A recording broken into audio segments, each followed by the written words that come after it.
Graça e a paz de Cristo, amados irmãos, como é que vocês estão? Tudo bem? Sou eu aqui de novo, pastor Bruno Catunda, e a gente vai dar hoje continuidade ao nosso estudo a respeito das cartas paulinas, parte 2. Hoje a gente vai ver algumas dessas cartas. Na última lição nós vimos sobre quem era Paulo, suas viagens missionárias, a implementação das igrejas por parte dele, e hoje a gente vai dar continuidade aqui agora vendo qual o conteúdo, qual o objetivo de cada uma de suas cartas. A gente não vai conseguir abranger a totalidade das cartas, mas vamos ver boa parte delas. Essa série ainda vai ter uma terceira parte, terceira aqui, onde nós vamos falar sobre as demais cartas, as últimas cartas de Paulo. Vou dar uma pincelada rapidamente sobre as cartas universais e você é muito bem-vindo. Não se esqueça de se inscrever no canal, deixar teu like, compartilhar com os teus amigos e seja ricamente abençoado em nome de Jesus.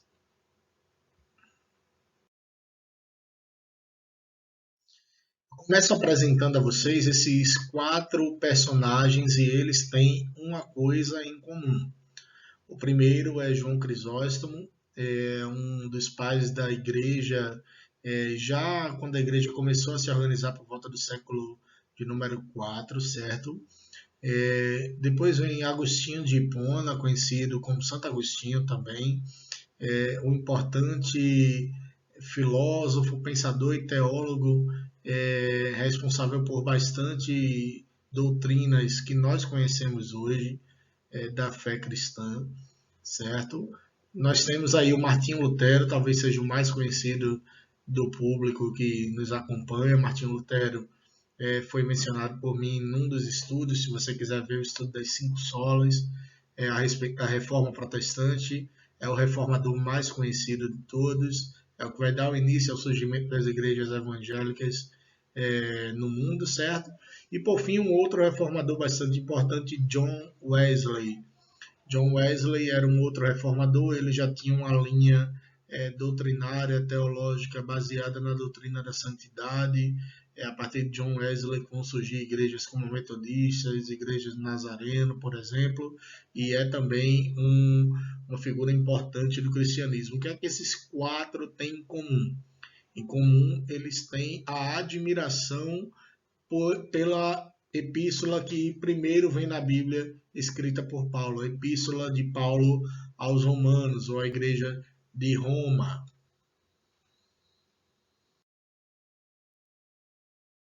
O que é que essa carta de Paulo a Roma tem de interessante? Essa é uma carta que foi escrita aos Romanos, um livro, primeiro, que é extremamente atual. Se ele é atual para os dias atuais, para os nossos dias contemporâneos, ele também era atual para as necessidades do que aquela igreja, ou o que a igreja viveu no decorrer dos tempos, tanto a igreja no tempo de João Crisóstomo, de Agostinho, no tempo de Lutero, no tempo de John Wesley e também nos nossos tempos, certo? É uma igreja extremamente complexa e que se tornou tão grande que também terminou por ser o berço da Igreja Católica como nós conhecemos hoje. Tanto é que a base da Igreja Católica, ou a sede da Igreja Católica, é o Vaticano, naquela região ali da Itália, onde está Roma, e é uma igreja bastante importante também. A Carta de Paulo aos Romanos é um livro extremamente atual para a igreja de todas as épocas, inclusive a nós. Nessa carta nós encontramos profundas instruções no tocante à vida e à doutrina.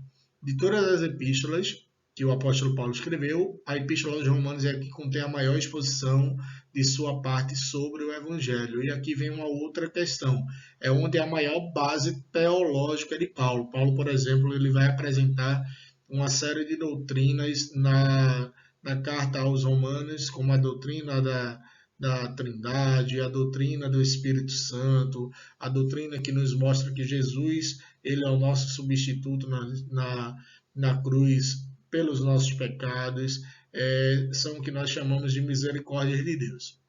Eu não vou me aprofundar tanto a respeito da doutrina e da palavra do que de fato está escrito aos Romanos, porque nós vamos ter um vídeo específico sobre Romanos. Só para vocês terem uma ideia da densidade que é essa carta, ela é considerada como, por aqueles quatro que eu falei, como um quinto evangelho. Inclusive, ela bebe muito da fonte dos quatro evangelhos, Mateus, Marcos, Lucas e João, para poder desenvolver as suas bases teológicas, certo? A evidência de que Paulo é o escritor é justamente o início da carta, onde Paulo, inclusive, reafirma o seu ministério apostólico dado pelo próprio Cristo no caminho de Damasco, que nós já falamos no momento de conversão de Paulo, e ela foi, inclusive, confirmada por vários dos primeiros irmãos da igreja primitiva, Policarpo, Clemente, certo?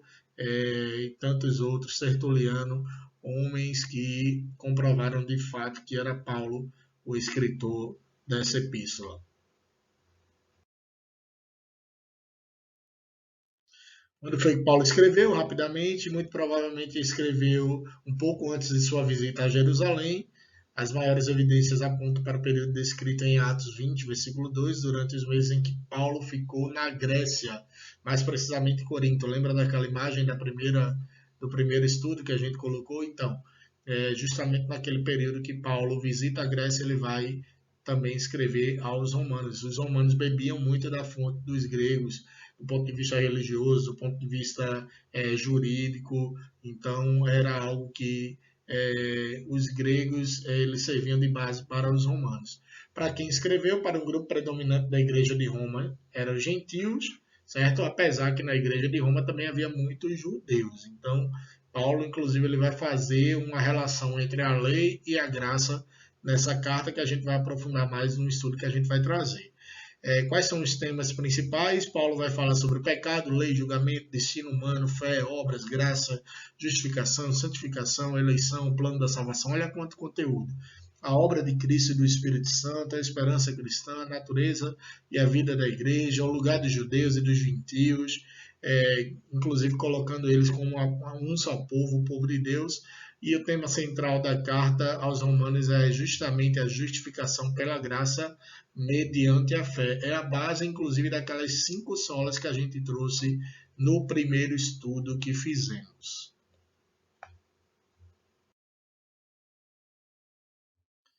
Aí para vocês, esse time, alguns de vocês podem gostar, eu particularmente não gosto deles, eu acho que pelo que vocês estão vendo aqui em cima, sabem qual é o time que eu gosto, mas ele não é a inspiração para a próxima carta, que eu acho que vocês já sabem qual é. A carta aos Coríntios, certo?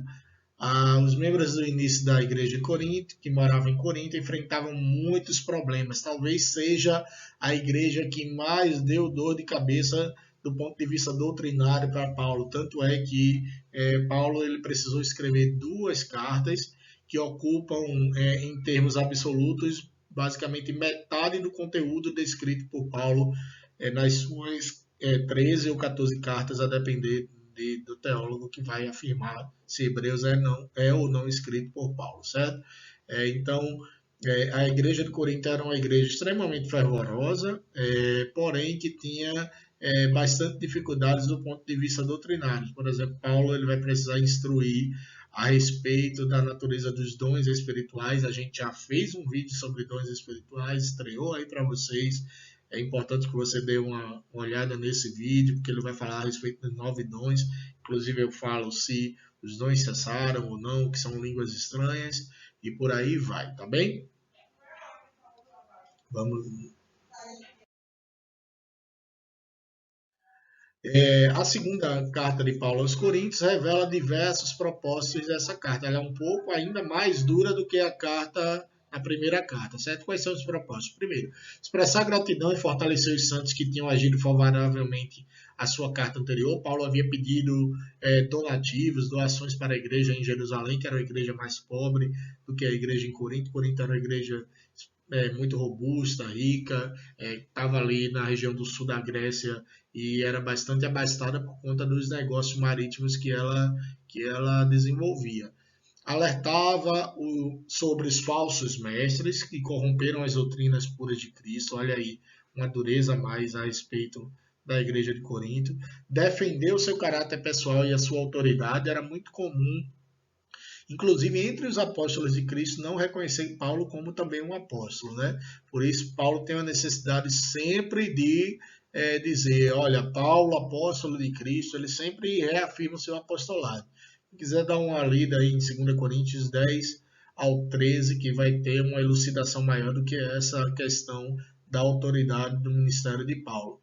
E incentivar os santos de Corinto a fazerem uma oferta financeira também generosa, incentivarem a sempre doar a igreja em Jerusalém, que era uma igreja, como eu já falei, um pouco mais limitada financeiramente do que as demais.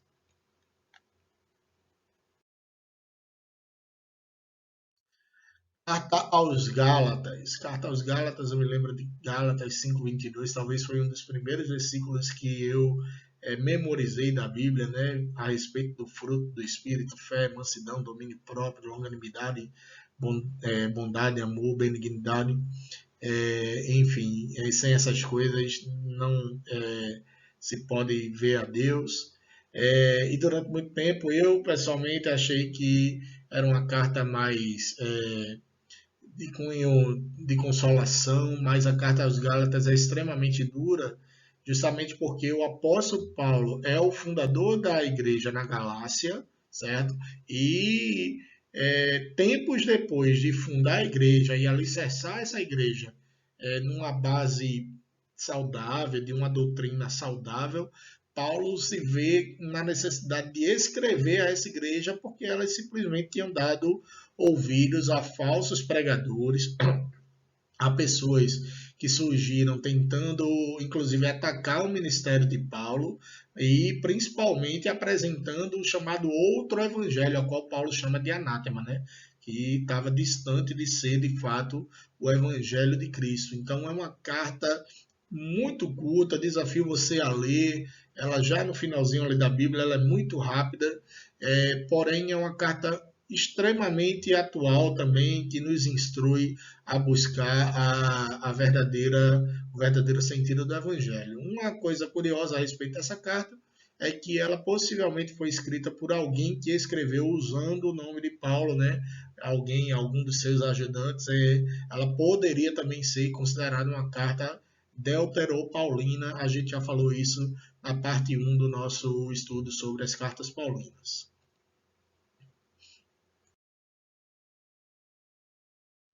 A carta aos Efésios. A carta aos Efésios é incrível. Eu acho uma das cartas mais bonitas e inspiradoras de Paulo. Paulo, nessa carta, ele representa a igreja por meio de várias figuras, né? O corpo de Cristo, sendo Cristo o cabeça. Vou mostrar umas imagens depois a vocês. O templo, a igreja de Cristo, né? Nós, a igreja, sendo como a noiva de Cristo, e também representa a igreja como soldados, inclusive nos descrevendo quais são as armaduras. Afinal de contas, a nossa luta não é contra carne nem sangue, mas contra potestades e principados, certo? E os temas principais da carta aos Efésios o propósito de Deus, Jesus como centro do cristianismo, olha aí, a igreja viva e atuante, a família de Deus e o comportamento dos cristãos. Olha aí como Paulo faz uma comparação com cada uma dessas alegorias. Eu coloquei as referências dos textos de Efésios para vocês consultarem, tá bem? Então você pode pausar, pode olhar, consultar como a igreja de Berea fazia, e aí você vai ver a referência de Paulo a cada uma dessas alegorias. Paulo compara a igreja ao templo, está lá em Efésios capítulo 2, versículos 21 e 22. Paulo compara a igreja ao corpo, sendo Cristo o cabeça desse corpo. Somos como membros totalmente ajustados, inclusive tem canções sobre isso, bastante bonito.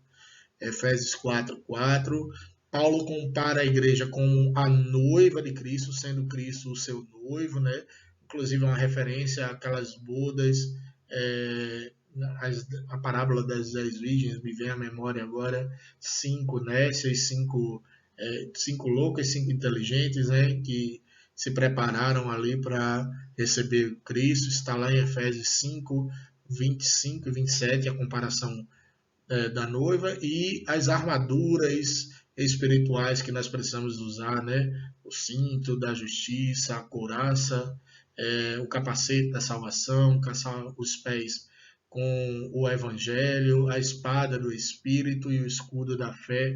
Paulo ele vai usar referências para um povo que conhecia bem o que era a guerra, para poder dissecar o que é a vida e o comportamento de um cristão.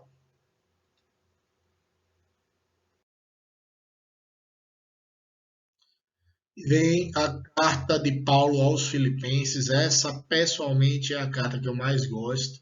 Eu costumo chamar de a carta dos Filipenses, que é a carta da alegria em meio ao desespero, em meio à ansiedade. Vejam a imagem que eu coloquei aí.